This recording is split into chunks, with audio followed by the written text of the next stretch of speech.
우리 성도님들께서도 잘 아시는 것처럼 60년대, 70년대의 대한민국은 정말 가난했던 나라였습니다.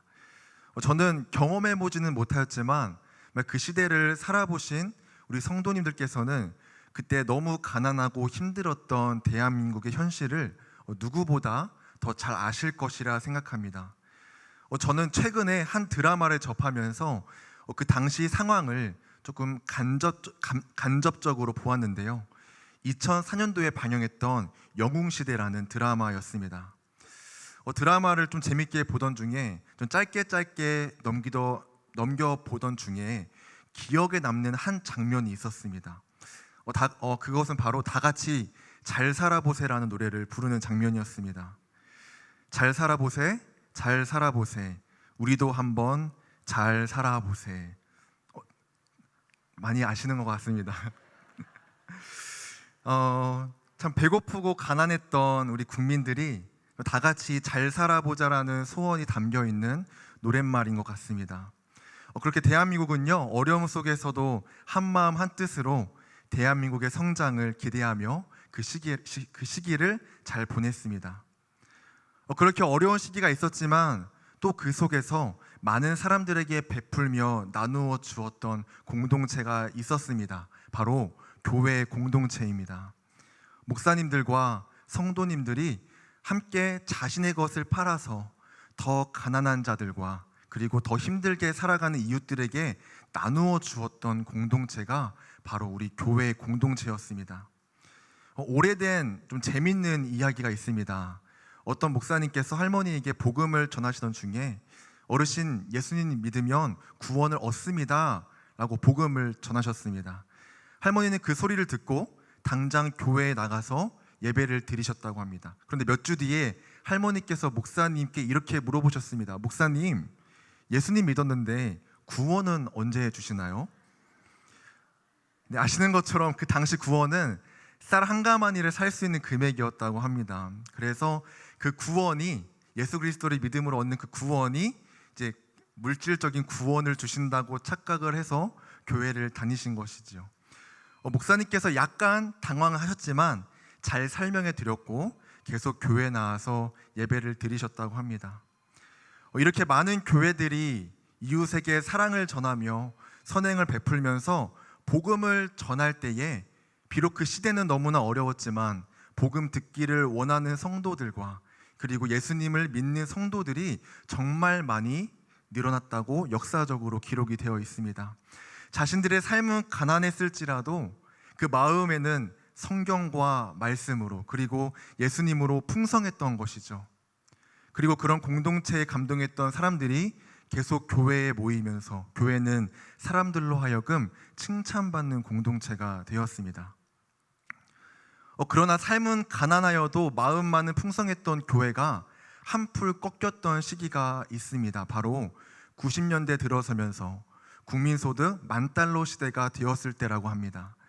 국민들의 삶은 조금씩 좋아지고 마음의 여유가 생길 때에 그 마음 속에는 점점 예배에 대한 갈급함과 풍성함이 사라지면서 칭찬받는 교회는 지금까지 점점 비판받는 교회 모습으로 변해갔음을 우리가 볼 수 있습니다. 물론 진리를 강조하면서 말씀 중심으로 인해서 오는 비판은 우리가 기뻐하고 감당해야 합니다. 그러나 비윤리적이고 이웃을 사랑하지 못하며 세상과 크게 다르지 않는 우리 교회의 모습으로 오는 비판은 너무나 가슴 아픈 현실이 되었습니다.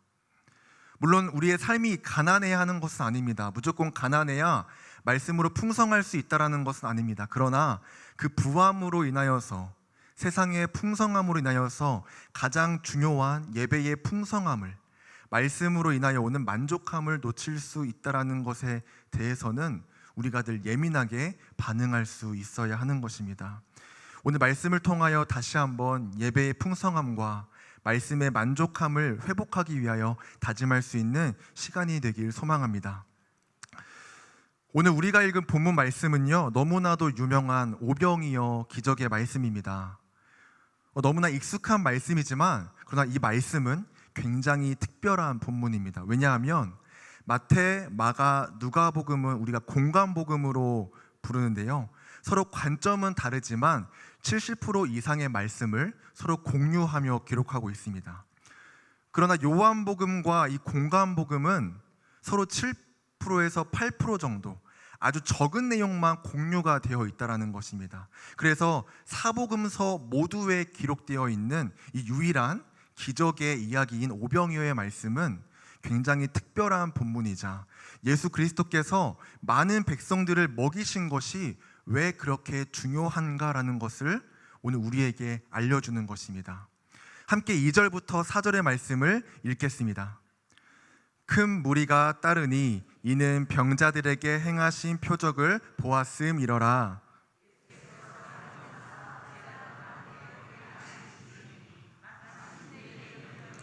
유월절이 가까운지라. 아멘. 예수님께서 산에 오르실 때에 예수님을 따랐던 큰 무리는 이미 예수님의 표적들을 보며 따랐던 무리들이라고 말씀하십니다. 그런데 그때의 배경이 유월절이 가까운 때라고 4절에서 기록을 하고 있는데요, 이 배경 설명은 앞으로 예수님께서 무엇을 하실 것인가, 어떤 크신 능력을 보이실 것인가라고 하는 작은 힌트를 제공해주는 말씀입니다. 유월절은 유대인의 3대 절기 중에 중요한 명절입니다. 이 명절이 중요한 이유는요, 유대인들은 모세를 통하여 애굽에서 구원받은 것처럼 모세와 같은 선지자가 올 것을 기대하였습니다. 그리고 하늘로부터 만나를 제공해 줄 선지자를 기대했기 때문에 이 명절을 중요하게 생각했던 것입니다. 그래서 이 짧은 말씀이지만 전체 본문에서 기대할 수 있는 것은 이스라엘 백성들을 구원하고 하늘로부터 만나를 구해 이스라엘 백성들을 배부르게 했던 선지자와 같은 분이 바로 예수님이시구나라는 것을 알 수가 있는 것입니다. 예수님께서 큰 무리에게 유대인들이 기대했던 선지자와 같이 큰 일을 행하실 것이구나라는 것을 엿볼 수 있는 짧은 배경 말씀이라는 것입니다. 정말 이 표적을 행하실 예수님께서는요, 그 큰 무리들을 먹이시기 위하여 제자 빌립에게 말씀하십니다. 함께 5절을 읽겠습니다. 예수께서 눈을 들어 큰 무리가 자기에게로 오는 것을 보시고 빌립에게 이르시되 우리가 어디서 떡을 사서 이 사람들을 먹이겠느냐 하시니. 아멘.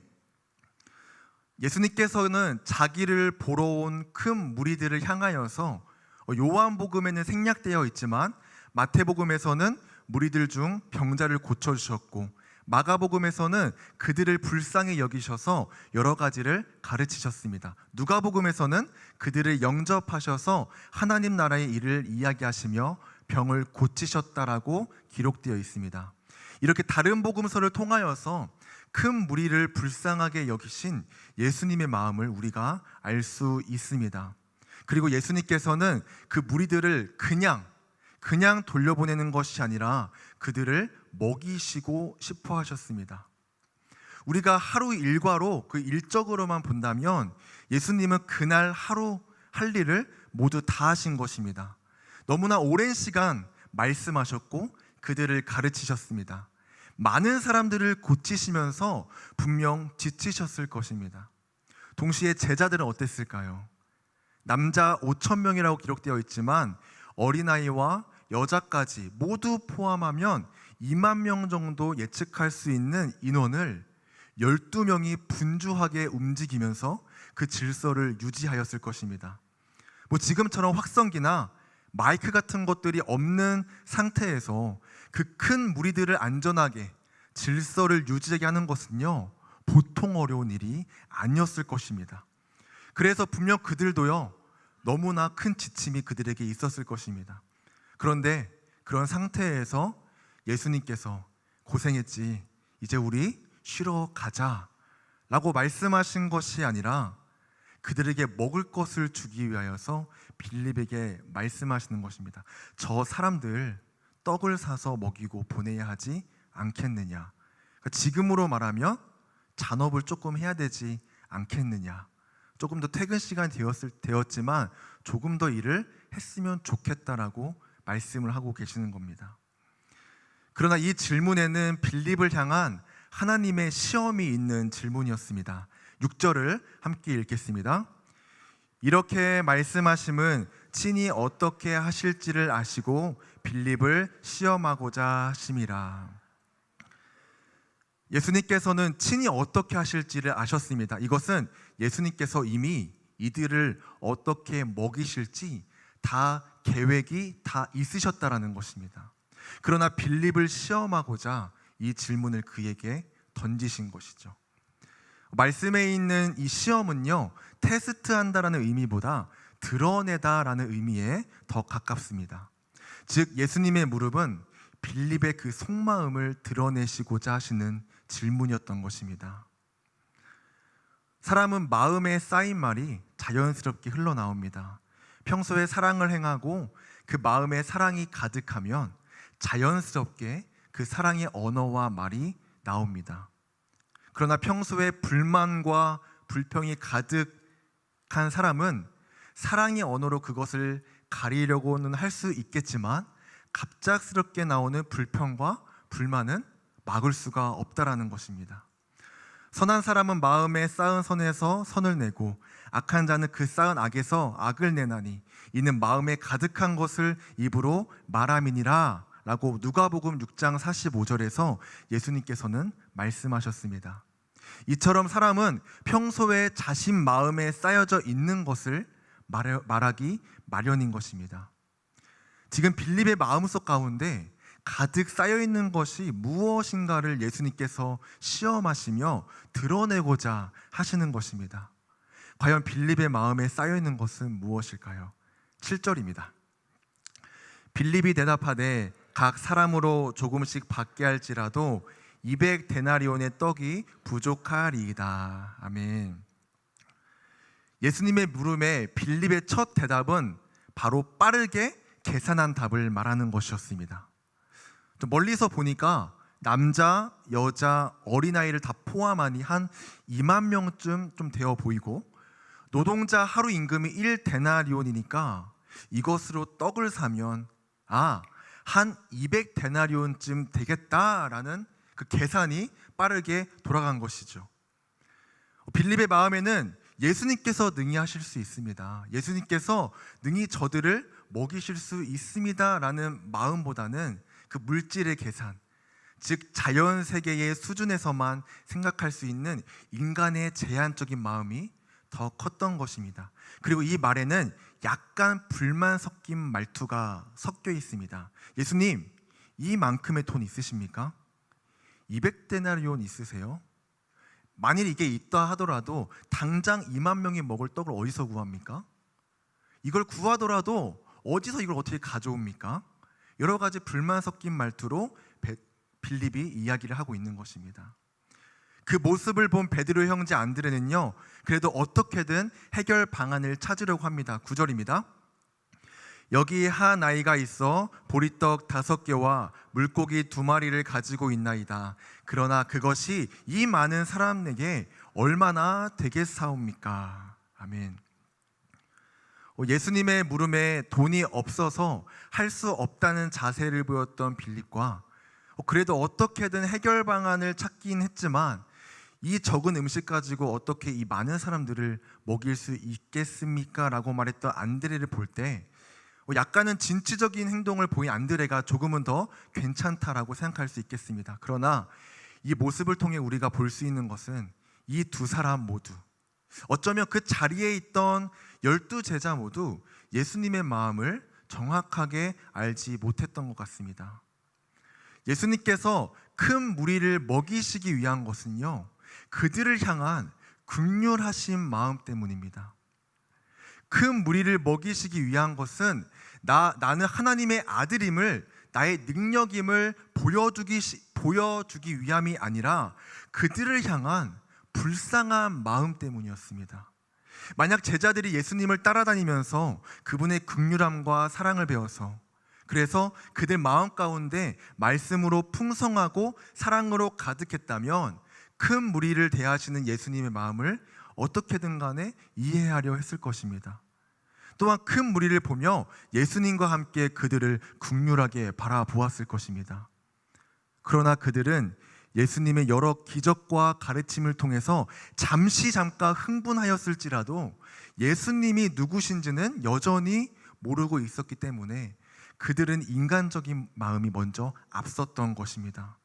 예수님과 늘 함께하며 가르침을 받았지만 이들은 여전히 배부른 말씀보다 인간적인 욕구, 내가 이 능력의 예수님의 제자다라고 하는 이 타이틀이 더 중요했던 것입니다. 그래서 예수님과 함께한 그 시간이 길더라도 여전히 예수님의 오른팔이 되겠습니다, 왼팔이 되겠습니다, 이것을 더 중요하게 생각했던 것입니다. 저는 이 본문을 준비하면서 내가 예수님을 믿는다고 말하면서 사랑한다고 말하면서 그 은혜의 풍성함보다 세상에 더 잘됨을 더 원하는 사람인가? 예수님을 사랑한다고 하면서 여전히 세상이 바라보는 그 시각대로 살려고 하고 있지는 않은가? 예수님을 믿는다는 그 고백이 빛 좋은 게살구와 같은 것인가라는 생각을 해보았습니다. 오직 예수님만, 오직 말씀으로만 나의 삶이 만족되어야 하는데 세상의 다른 것으로 나의 영혼의 허기짐을 채우려 하고 있지는 않은가? 제자들을 보며 항상 그들을 한심하게 생각했던 그 모습을 반성하면서 스스로가 더 한심스러워지는 그런 말씀 준비의 시간을 가지게 되었습니다. 사랑하는 성도님들, 예수님께서는 이미 큰 무리를 향하여서 무엇을 하실지 모두 계획하셨습니다. 일부러 제자들의 긍휼함이 없는, 그 사랑이 없는 마음을 드러내셨지만 결국 그 제자들은 큰 무리를 향하신 긍휼함과 사랑을 가지신 예수님의 크신 능력을 다시 한번 경험하게 될 것입니다. 비록 그들은 십자가 사건 때까지, 마가의 다락방에서의 성령의 임함을 경험할 때까지 여전히 부족한 제자들의 모습으로 반복되어지지만 비로소 성령의 충만함을 경험한 제자들은 성령을 통하여 예수님의 가르침을 기억하게 될 것입니다. 그리고 그 마음을 닮아서 이방인들을 향한 긍휼함과 사랑을 가지게 되며 복음을 전하는 사도가 되는 것입니다. 우리 성도님들께서도 늘 예수님의 말씀을 닮아가며 세상의 여러 가지 것들로 우리의 마음을 채우는 것이 아니라 오직 예배와 말씀과 기도로 마음을 채우시며 예수님의 마음을 닮아가시는 성도님들 되시길 소망합니다. 이제 예수님께서는 자신이 계획하신 일을 모든 제자들과 큰 무리에게 보이시기 위하여서 그들을 모두 앉히십니다. 함께 10절부터 11절을 읽겠습니다. 예수께서 이르시되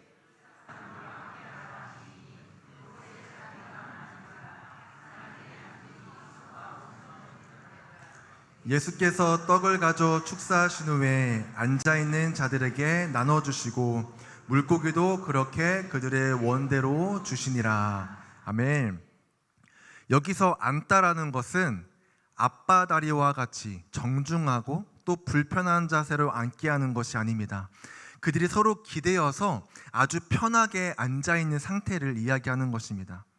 또한 한 사람씩 줄을 서서 빵 몇 조각, 물고기 몇 마리를 배급하며 나눠주는 것이 아니라 그들의 편히 앉히시며 그들이 원하는 만큼 먹을 것을 풍족하게 나누어 주시는 것입니다.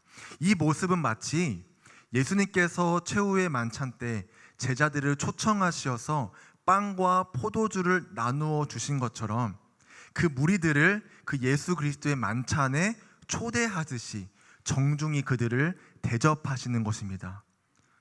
그들을 세워서 먹을 것을 배급해 주시면서 가지고 가라, 받을 사람만 받아가라 라는 모습이 아니라 그들을 앉히시고 예수님께서 베푸시는 만찬에 그들 모두를 참여시키는 것입니다. 하나님 나라를 가르치심으로 인하여서 영적 배부름을 허락하셨다면 이번에는 먹을 것을 주시며 육체적 배부름을 그들에게 동일하게 허락하신 것입니다. 이 예수님께서 초대한 이 만찬이 얼마나 풍족하였는지를 알려주는 말씀이 마지막 13절에 기록되어 있습니다. 우리 함께 읽겠습니다. 이에 거두니 보리떡 5개로 먹고 남은 조각이 12바구니에 찼더라. 아멘. 남은 조각이 12바구니였다는 말씀에는요, 여러 가지 의미를 찾을 수 있지만 오늘 저는 두 가지 의미를 성도님들과 함께 나누려 합니다. 첫 번째는 예수님께서 그들에게 베푸신 잔치는 2만 명이 넘는 많은 사람들이 마음껏 먹고 남을 정도의 큰 잔치였다라는 것입니다. 한 아이의 드림으로 시작된 이 적은 음식이 예수님을 통하여 많은 사람들을 먹이고 살린 은혜의 양식이 되었다라는 것입니다. 제자들뿐만 아니라 큰 무리도요, 한 아이가 헌신한 음식을 보면서 고마운 마음은 있었겠지만 어떻게 저것으로 이 많은 사람들을 먹일 수 있을까라는 의심을 품었을 것입니다.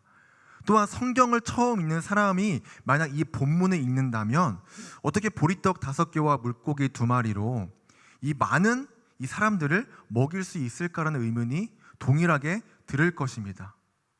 물고기가 알고 보니 어마어마한 크기의 고래가 아닌 이상 말입니다. 그러나 오늘 말씀은 수많은 사람들이 불가능하다고 느끼는 것을 하나님의 아들이신 예수님께서는 가능케 하심을 이야기하는 것입니다. 예수님의 능력이 이 자연 세계를 초월하신 만큼 위대하다라는 것을 우리에게 알려주는 것입니다. 두 번째는 구약과 신약으로 조금 나눌 수 있습니다. 12바구니는 구약에서 12지파를 의미합니다. 하나님께서는 광야 생활 가운데 아무것도 없는 백성들을 먹이시고 도우시고 함께 하셨습니다. 그들에게 배고픔을 허락하지 않으셨고 그들이 목마르면 물을 주셨고 그들이 배고프면 만나를 주셨습니다. 그들이 고기를 원하면 메추라기를 주셨습니다. 비록 광야 생활은 어려웠지만 하나님은 그들에게 늘 풍성함을 허락하셨다라는 것입니다. 또한 단순히 먹이심으로의 풍성함이 아니라 전능하신 여호와 하나님께서 그들과 늘 함께 하신다는 것부터가 이스라엘 백성들에게는 이미 풍성함이 허락된 것입니다. 12바구니는 신약에서 12제자를 또한 의미합니다. 아직은 많이 부족하고 어리석은 제자들이지만 성령 임재를 경험한 제자들을 통하여서 온 세상이 복음으로 풍족해질 것이라는 것을 의미하는 것입니다. 구약에서는 12지파로 끝났지만 신약에서의 12제자를 통해서 퍼질 그 예수 그리스도의 복음은 그때도 그렇고 지금까지 그리고 임재하실 예수 그리스도의 날까지 우리 안에 복음의 풍성함을 허락하실 것입니다. 그 무엇보다 친히 우리를 위하여서 죽으시고 부활하셔서 우리에게 영원한 삶을 허락하신 예수 그리스도로 인하여 이 모든 풍성함과 배부름을 우리 모두에게 허락하셨습니다. 사랑하는 성도님들, 말씀으로 만족하고 배부를 때 오는 마음은요, 바로 사랑의 마음입니다. 그런데 이것은 우리가 배운다고 배워지는 것이 아닙니다. 왜냐하면 이미 그 은혜가 우리 안에 가득히 있기 때문입니다. 이것은 나의 의와 노력으로 얻어지는 것이 아니라 예수님께서 이미 우리 안에 허락하신 것입니다. 거저 주신 은혜인 것입니다. 우리가 거절할 수 없는 불가항력적 은혜라는 것입니다. 이 은혜가 동일하게 제자들에게도 있었지만 제자들은 왜 큰 무리를 사랑하거나 긍휼하거나 그렇게 여기지 못하였을까요? 복음서의 많은 부분에서 제자들의 연약한 모습이 나오는데 왜 그들은 수많은 가르침을 통하여서도 많은 사람들을 귀하게 여기지 못하였습니까? 왜 예수님을 배신하고 흩어졌습니까? 여전히 그들의 관심은 세상에 있었기 때문입니다. 표적을 보이시며 이적을 나타내시는 그 예수님의 큰 백성을 향한 그 사랑의 마음보다는 그 능력 자체에 그들이 집중하고 그것으로 자랑 삼으려 했기 때문입니다. 그러나 그런 제자들을 향하여서 예수님께서는 말씀의 풍성함으로부터 오는 사랑이 무엇인지 보이신 사건이 바로 오병이어 사건입니다. 이것은 먹이신 사건이 아니라 보이신 사건, 드러내신 사건이신 겁니다. 제자들에게도 보이셨고 오늘날 우리에게도 보이신 것입니다. 오늘날 예수님께서는 우리의 실수와 죄 지음으로 부족한 우리의 마음을 드러내십니다. 교회와 사역자들과 성도들의 실수와 착각으로 우리의 부족한 마음을 드러내십니다. 그러나 드러내셨다라는 것은 우리를 거룩한 하나님의 백성에서 제외시키려는 것이 아니라 하나님께서 우리에게 가르치시기 위한 하나의 순서입니다. 자녀들을 향한 우리 부모님들의 마음은 정말 내가 그 자녀를 사랑한다면 더 혼내고 야단쳐서 그 자녀를 옳은 길로 인도하려는 목적으로 야단을 치시는 거 아닙니까? 맞지 않으십니까? 마찬가지로 예수님의 마음도 그러합니다. 때로는 그 드러내심을 통하여서 우리는 부끄러울지라도 예수님께서 그 마음을 회복시켜 주시고 다시 한번 우리의 복음으로 살아나고 말씀으로 살아가는 귀한 삶을 허락하시기 위한 하나님의 위대한 일하심입니다. 그리고 그것이 회복될 때 비로소 우리는 예배로 풍성해지고 말씀으로 배불러서 사랑함과 긍휼함의 마음으로 교회를 섬기고 성도를 섬기며 이웃을 섬길 수 있는 진정한 복음 전달자로 세우심을 받을 수 있는 것입니다. 우리 보내신 자리에서 믿음의 경주를 하고 계시는 우리 사랑하는 신광교회 성도 여러분, 마지막 말씀 한 부분 읽고 설교를 마무리하려고 합니다. 빌립보서 1장 4절부터 6절입니다.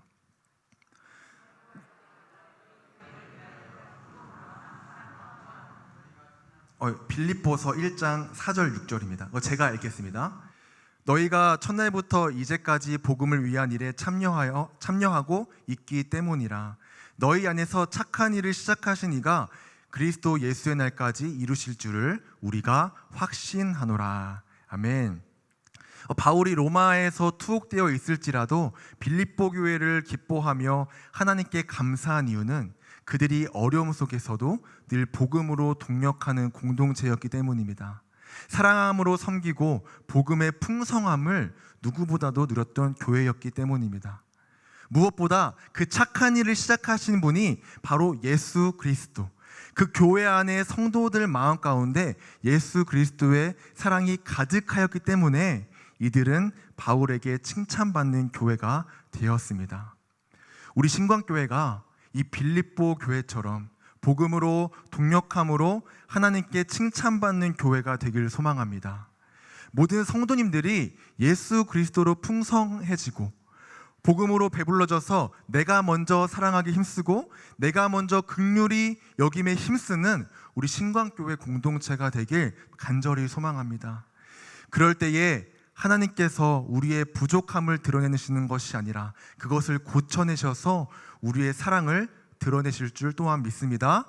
그리고 이것이 예수 그리스도의 날에 우리의 가장 칭찬받는 자랑거리가 될 줄 또한 믿습니다. 우리 교회가 이것을 목적으로 두어서 정말 성도를 사랑하고 성도를 용서하고 늘 불쌍히 여기며 긍휼하게 바라보며 늘 사랑을 나눌 수 있는 우리 주께서 허락하신 신광 공동체가 되길 예수 그리스도의 이름으로 간절히 소망합니다.